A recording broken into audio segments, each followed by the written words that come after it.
अगर मासूमियत को पता ही न हो कि नफरत क्या होती है तो दुनिया कितनी अलग होती। नमस्कार दोस्तों, आज हम बात करने वाले हैं एक ऐसी कहानी कि जो बाहर से दिखने में बच्चों की दोस्ती लगती है, लेकिन अंदर से ये इतिहास की सबसे डरावनी सच्चाई को दिखाती है। इस बुक का नाम है the boy in the style pyjamas. लेखक जॉन बॉयने।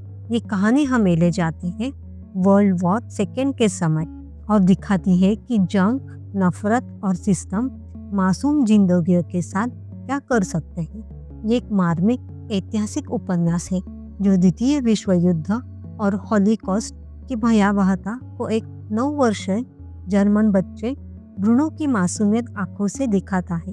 यह कहानी दोस्ती, अज्ञानता और युद्ध के विनाशकारी परिणामों की उजागर करती है, जो अंत तक दिल दहला देती है। यह एक बेहद भावनात्मक कहानी है जो युद्ध के परिणाम और भेदभाव पर सवाल उठाती है। कहानी का हीरो है एक छोटा सा लड़का ब्रूनो। ब्रूनो जर्मन में रहता है और उसके पिता एक बहुत बड़े नाजी ऑफिसर है। एक दिन ब्रूनो के पिता की पोस्टिंग एक दूर सुनसान जगह पर हो जाती है और पूरा परिवार वहां शिफ्ट हो जाता है। ब्रूनो खुश नहीं। वो अपने दोस्त, अपना स्कूल और अपना शहर छोड़कर आया है। नए घर के पास उसे एक अजीब सी जगह दिखती है, एक लंबी सी बाड़ और उसके उस पार बहुत सारे लोग स्ट्राइप पजामा जैसे कपड़ों में। लेकिन ब्रूनो को नहीं पता कि वो जगह असल में क्या है। एक दिन ब्रूनो बाड़ के पास टहलते टहलते एक और बच्चे से मिलता है। उसका नाम है शमुएल। शमुएल भी उसी की उम्र का है, लेकिन वो बहुत दुबला है। वो उदास रहता है और वो बाड़ के उस पार रहता है। दोनों की बातें होती है और धीरे धीरे दोनों दोस्त बन जाते हैं। ब्रूनो इसे एक खेल समझता है। उसे लगता है शमुएल दूसरी साइड में रहता है जहाँ सब लोग एक जैसे कपड़े पहनते, लेकिन हमें पता है कि वो जगह एक कंसंट्रेशन कैंप है। यही सी कहानी दिल को चूटने लगती है। ब्रूनो नहीं जानता कि नाज़ी क्या होते हैं, नहीं जानता कि यहूदियों के साथ क्या हो रहा है। वो ये भी नहीं जानता कि उसके पिता असल में क्या काम करते हैं। उसके लिए शमुएल बस एक दोस्त है, लेकिन रीडर के तौर पर हर सीन में वो डर महसूस करते हैं जो ब्रूनो नहीं समझ पाता। बच्चे की मासूम सोच और भयानक हकीकत के बीच का यही गैप इस कहानी को बहुत पावरफुल बना देता है।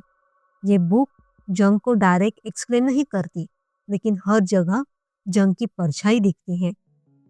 डर, सन्नाटा, भूख और इंसानियत की कमी दिखती है। मुएल का परिवार गायब है, लोग कमजोर होते जा रहे हैं, गाइड्स बेरहम है और दूसरी तरफ ब्रूनो का परिवार जहाँ खाना है, घर है, सेफ्टी है, लेकिन सच्चाई से अंधापन भी है। बुक हमें दिखाती है जंग सिर्फ बॉर्डर पर नहीं लड़ी जाती, जो इंसान के दिल के अंदर भी चलती रहती है। ब्रूनो के पिता एक हाई रैंक नाजी ऑफिसर है। वो खुद को ड्यूटी करने वाला इंसान मानते हैं। वो मानते हैं कि वो जो कर रहे हैं वो देश के लिए सही है।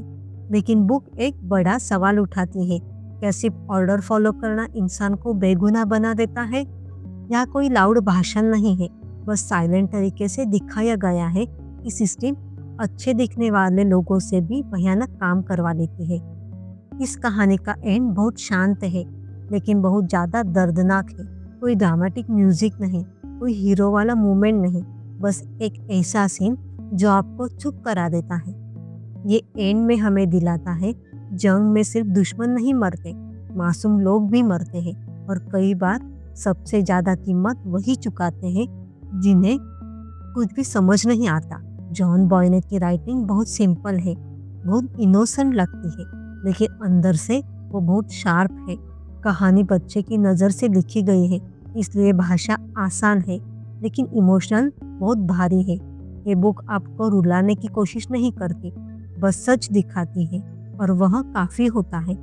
इस बुक का मैसेज है, नफरत सिखाई जाती है, मासूमियत नेचुरल होती है।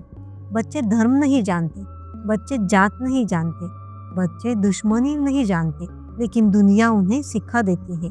ये कहानी हमें पूछने पर मजबूर करती है, अगर हम बच्चों को नफरत ना सिखाएं तो क्या दुनिया बेहतर नहीं हो सकती? The boy in the stripe pyjama सिर्फ एक कहानी नहीं है, ये एक चेतावनी है, एक रिमाइंडर है कि इंसानियत कितनी आसानी से खो सकती है। अगर आपको रिव्यू पसंद आया तो लाइक करो, सब्सक्राइब करो और कमेंट में लिखो, क्या मासूमियत इस दुनिया में सबसे बड़ी ताकत है या सबसे बड़ी कमजोरी?